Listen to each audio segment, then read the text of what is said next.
love these. I bought these. These are Claws titanium, almost like shears. I got them at Lowe's. They will get off any of the little zip ties without cutting anything other than the zip tie. The tips, unlike scissors, where you try to do it and it's going to flop over or whatever, these will get it off. And the reason why I have a towel is because all of these hoses are going to have water in them. Okay, so this one's disconnected. Oh, got a light. Okay. And I need to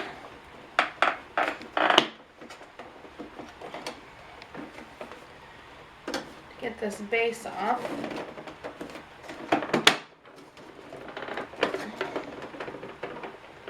I'm not really sure how it comes off. It's coming off of this side really easily. Yeah, all of that's off.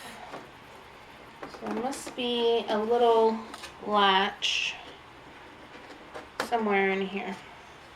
Oh, there's a screw hiding in there. Normally, if there is a give on all the rest of the pieces except for one piece, there's a hidden screw inside.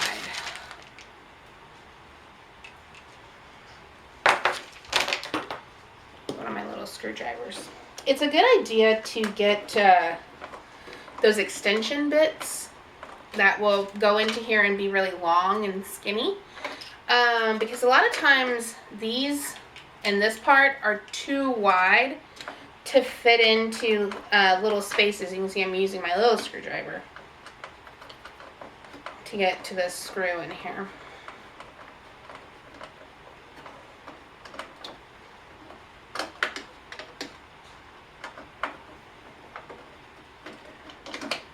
Alright, and there we go. That's what was holding it all on. Now this is coming off. So we got the base off. This is trash. I'm not doing anything with that. And I'm going to move the camera so you guys can see inside here. Okay, so I got the top open. I'm sure there's screws in here somewhere, so let's just start taking screws out. This is the K-cup holder. These screws are different than the other kind of screws, so we're gonna make a label. It's really important to do the labels right away because you'll end up with 100 screws on your table and you don't know what's going on. Keurig E60 cup holder. There we go. That in there.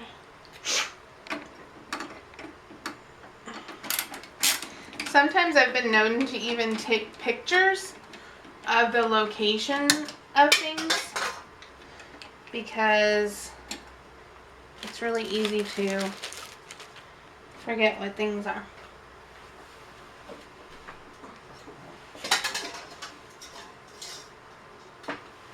Alright, so there's that.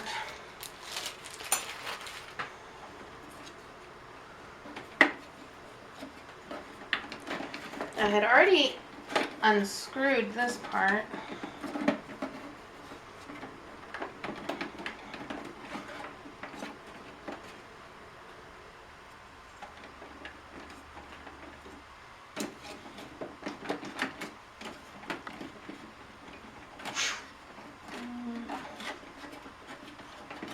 Sure, that probably pops out.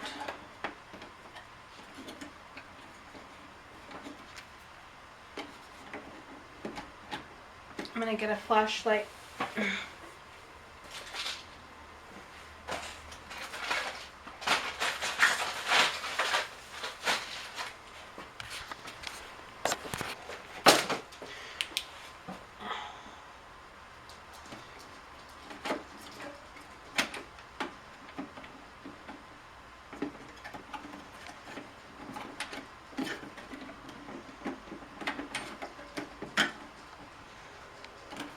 has a little latch in there.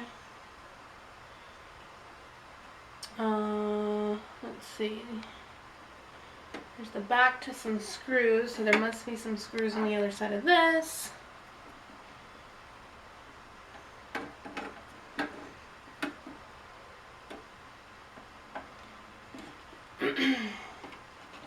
On the top, oh, here's a screw right here. Alright.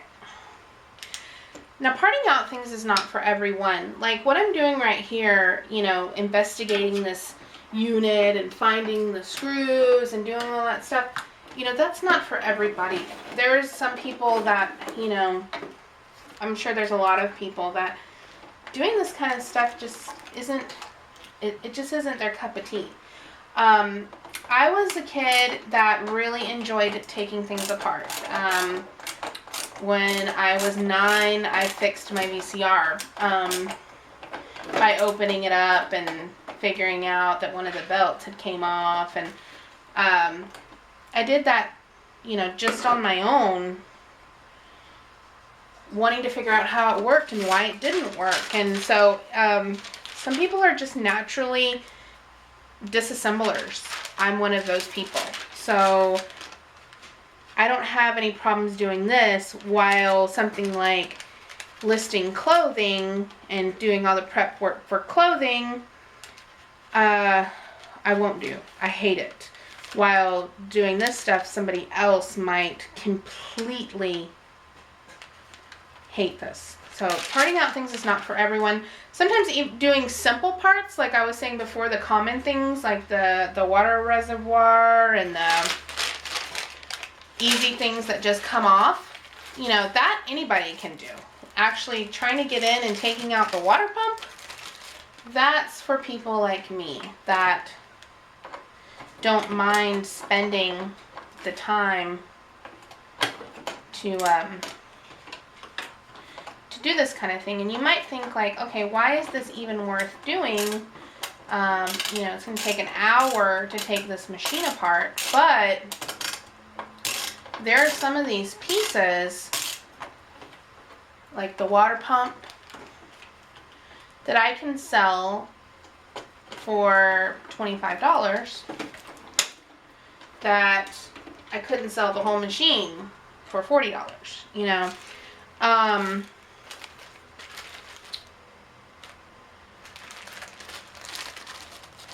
So I would put an estimation that I should be able to make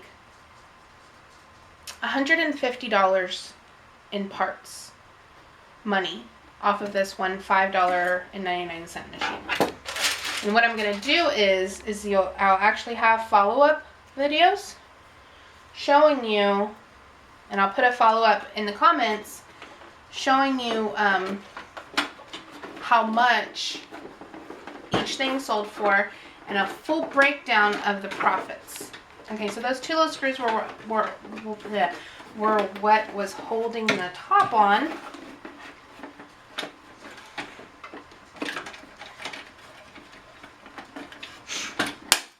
Ooh, I hope I didn't break that.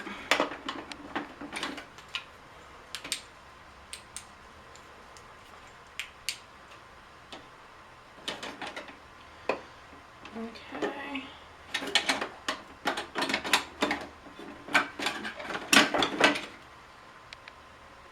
And check for breakage. I did. I broke the clamps off the top. People do sell the tops of these, but they don't sell for very much. They're about $8. So I'm okay with the fact that this is now unusable. So keep in mind, if you're taking your Keurig apart, that there are 2 latch hooks that hook into these 2 holes at the top. That if you don't want to break them, you're going to need to push them out. Okay, so we have our needle assembly here. Turn my flashlight off. Let me get some of this stuff out of the way. We've got all of our screws, our screwdrivers. Do a little bit of cleanup real quick so we can move on.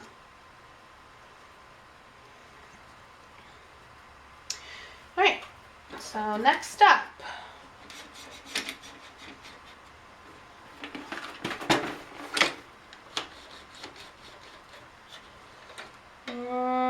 looks like a bunch of screws, so let's get these taken off.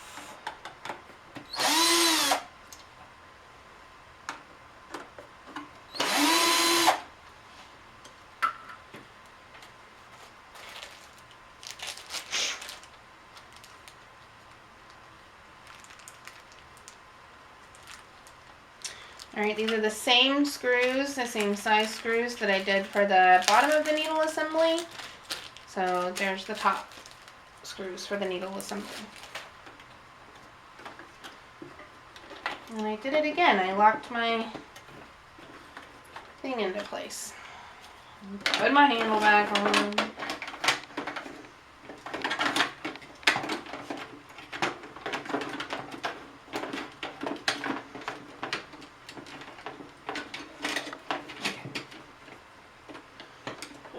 So that's almost off. Looks like. Now this is the suction. This is the actually not section. This is where the once it's punctured into your Keurig machine. This is where the water comes from the water pump into the top, and this is what feeds into your K-cups. There's a zip tie on here. Let me get these little screws off so I can get the zip tie cut off.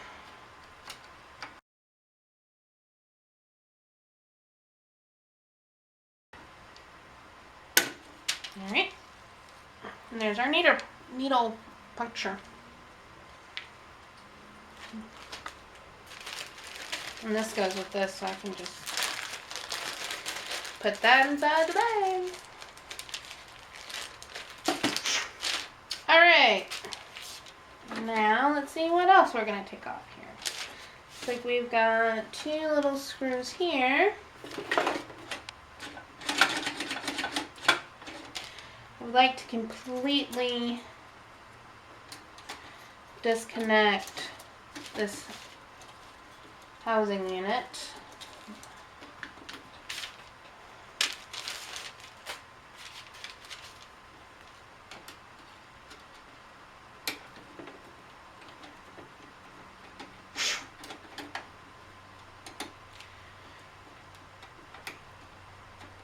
Now what I've discovered is that I've started doing my parts listings as variation listings. And they seem to be doing really well. There's only certain categories that can be a variation listing. That's where you can have one listing with different variations. And home and garden is one of them. And all of the appliances are actually in the home and garden category.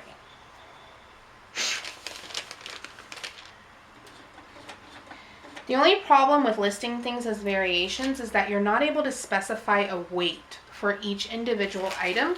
So you're going to have to do free shipping. And what that does is it causes a problem for you to be able to ship internationally. What I've started doing is putting my parts into the global shipping program and marking them at a mid-range weight. Majority of parts are going to be 13 ounces or less. So what I do is I just mark them as 13 ounces and they go into the global shipping program, and eBay can work out their shipping information. I just get it to Kentucky. And it's so far so good. I've had several orders come out of Canada for parts from like my Ronco rotisserie parts. You can check out my listing for my Ronco rotisserie I have as a variation listing. If you go to pinchingpesos.com, you'll be able to go to my eBay store, or you can just look up my eBay store as Pinching Pesos and look at the Ronco rotisserie parts listing, and you can get an idea of how that works. Okay, so this was the hose the needle, hose,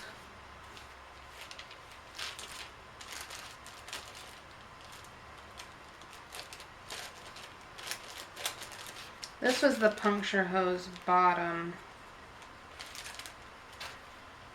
and this one is the needle puncture hose mount top. It gets really confusing after a while.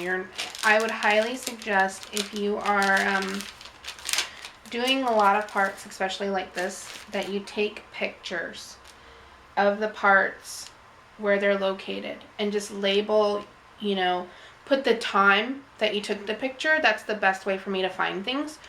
So that way I can scroll through my folder and I can find the picture based off of the time of the item.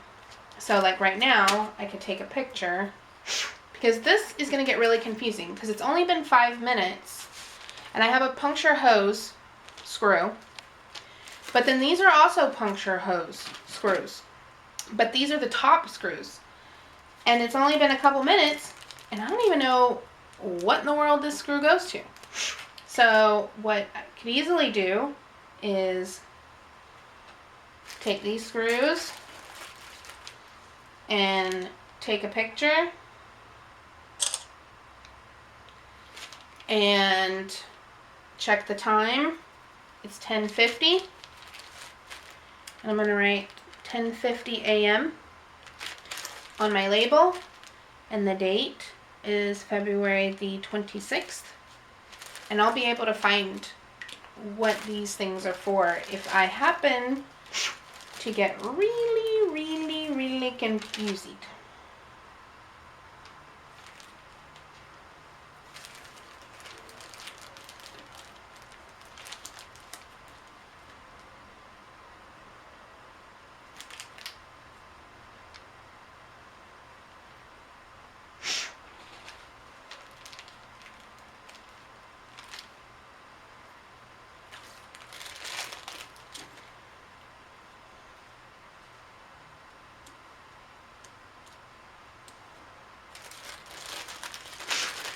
Okay.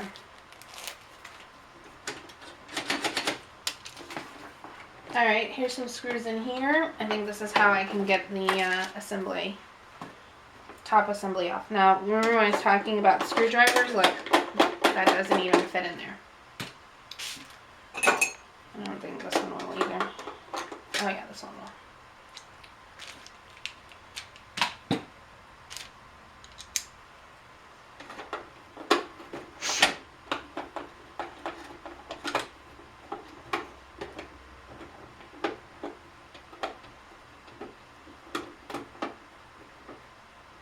This is where the little magnetic extension thing comes in really handy. I have misplaced mine, and I don't know where it is.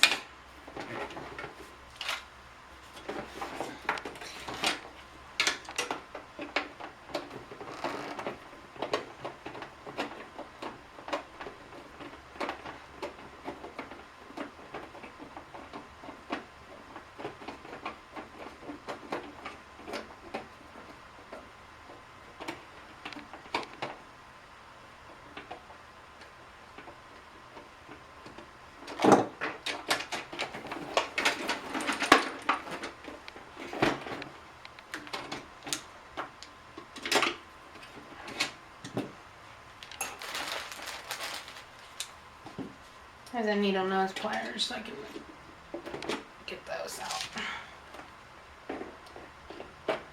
Oh! So looks like this is part of my top screw.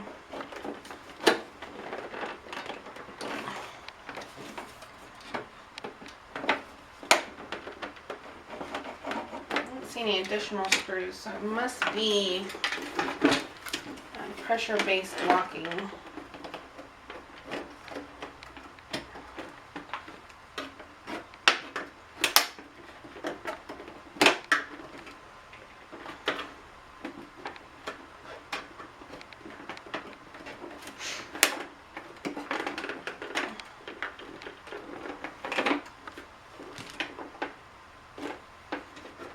Yeah, I don't see any more screws hooked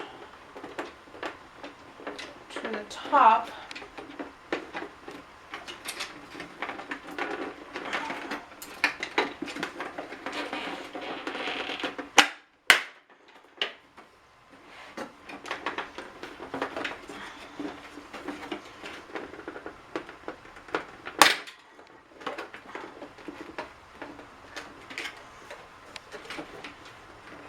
Yeah, it's latch hooked on there.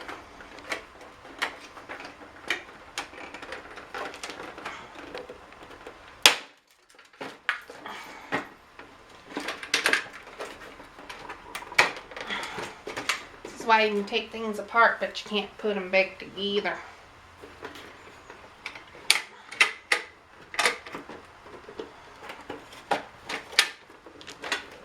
Okay. So